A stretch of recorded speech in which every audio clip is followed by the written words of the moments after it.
अपने पसंदीदा show serial गुम है किसी के प्यार में के न्यू और लेटेस्ट अपडेट सबसे पहले पाने के लिए हमारे चैनल को सब्सक्राइब करें।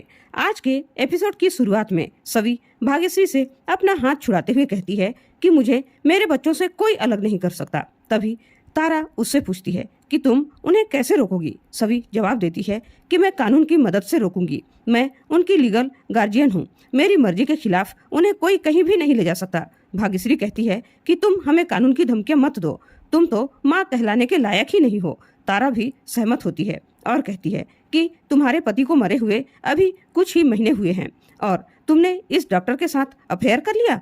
अनिकेत तारा को रोकता है, लेकिन तारा गुस्से में अनिकेत को चुप रहने के लिए कहती है। उनकी बहसबाजी को सुनते हुए नील कहता है कि आप लोगों की घटिया सोच का मेरे पास कोई इलाज नहीं है, लेकिन मेरे पास इस प्रॉब्लम का परमानेंट सॉल्यूशन है।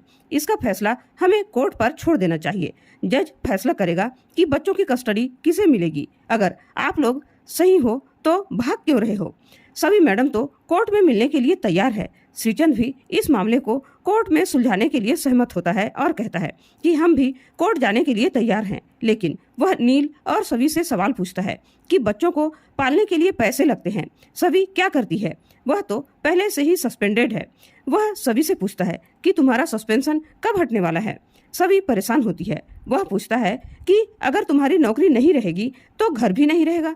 तुम्हें कोर्ट किस आधार पर बच्चों की कस्टडी देगा। वह बताता है कि अगर बच्चे भाग्यश्री के पास रहेंगे तो उनका सारा खर्च वह खुद उठाएगा। कोर्ट भी यही फैसला सुनाएगा कि बच्चे भाग्यश्री के पास रहेंगे। सभी कहती है कि मेरे बच्चों से उनका पिता छीनकर तुम उनकी भलाई की बात मत करो। तुम्हारी सच्चाई मैं सबके सामने लाकर रहूंगी। तभी तारा सभी पर गुस्सा करती है और कहती है कि तुम माँ कहलाने के लायक ही नहीं हो। वह उसे बच्चों को भूल जाने के लिए कहती है। सभी दुखी होकर भाग्यश्री से हाथ जोड़कर अनुरोध करती है कि उसे बच्चों से दूर न करे। श्रीचंद सभी से कहता है कि कोर्ट केस का कोई फायदा नहीं है, तुम्हें बच्चों की कस्टडी नहीं मिलने वाली। वह सभी को घर से जाने के लिए कहता है और पुलिस बुलाने की धमकी देता है। सभी भाग्यश्री के सामने गुहार लगाती है। तभी नील उसे रोकता है। नील सभी से कहता है कि अपने बच्चों के लिए आपको लोगों के सामने गिड़गिड़ाने की जरूरत नहीं है।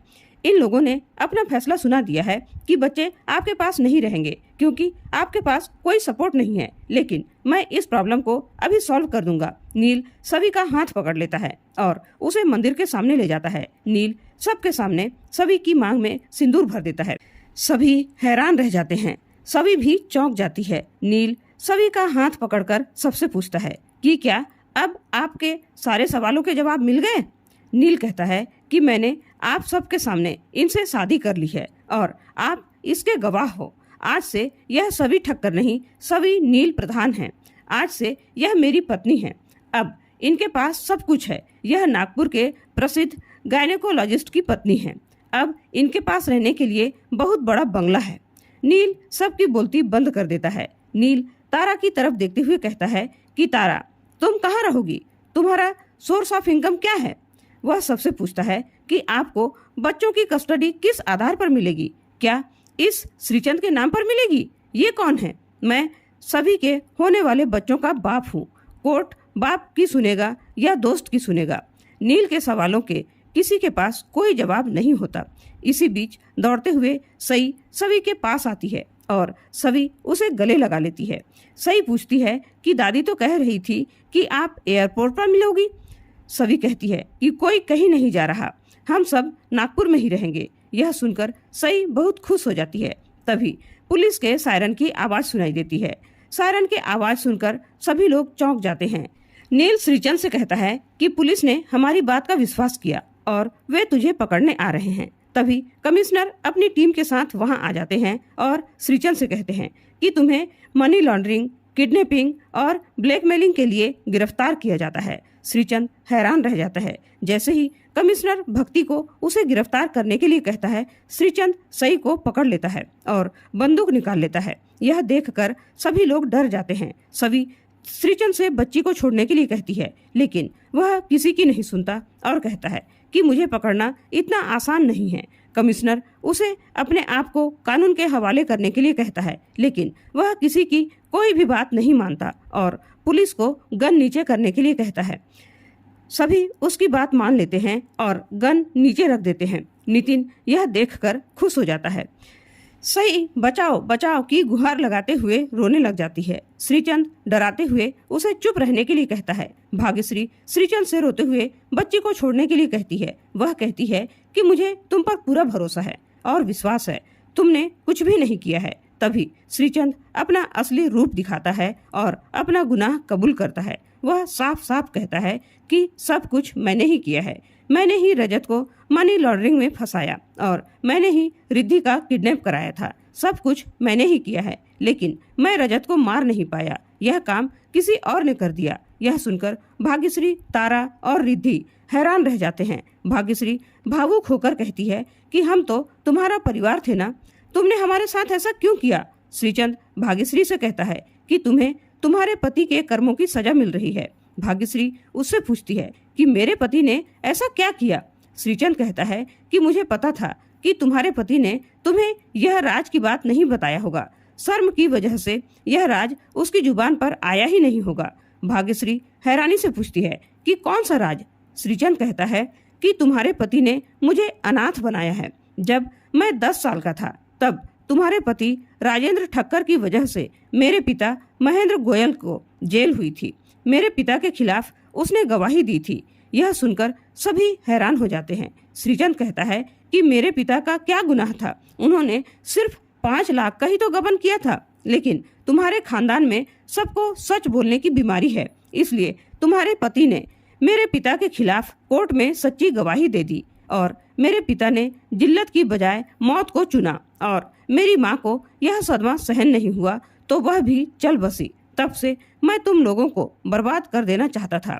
जब तुम लोग सभी की नौकरी की वजह से नागपुर शिफ्ट हुए तब मैंने अपना बदला लेना शुरू किया। श्रीचंद कहता है कि सब कुछ सही चल रहा था, लेकिन ये सभी बार बार मेरे रास्ते में आती रही, इसलिए मैंने इन दोनों की वीडियो दिखाकर इसे परिवार से अलग कर दिया। श्रीचंद की बातें सुनकर सभी हैरान होते हैं। सभी गुस्से में कहती है कि अपनी बकवास बंद करो और उसे सई को छोड़ने के लिए कहती है। तभी श्रीचंद उसके सामने बंदूक तान देता है और उसे पीछे हटने के लिए कहता है। श्रीचंद सभी से कहता है कि जब तुम्हें अपना आशिक मिल गया है तो तुम अपनी अय्यासी करो ना, मुझे पकड़वाने की क्या जरूरत थी।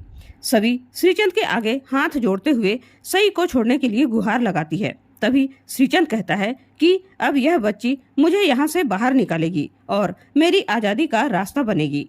वह बच्ची को लेकर भागने की कोशिश करता है और सभी से कहता है कि आज के बाद तुम इसकी शकल भी नहीं देख पाओगी। सभी लोग बच्ची को छोड़ने के लिए कहते हैं। कमिश्नर भी उसे धमकी देते हैं, लेकिन वह किसी की बात नहीं मानता। श्रीचंद भागने की कोशिश करता है। तभी नील होशियारी से उसे पकड़ लेता है और सई को छुड़ा लेता है। श्रीचंद और नील में झड़प हो जाती है और इसी खींचतान में श्रीचंद नील पर गोली चला देता है।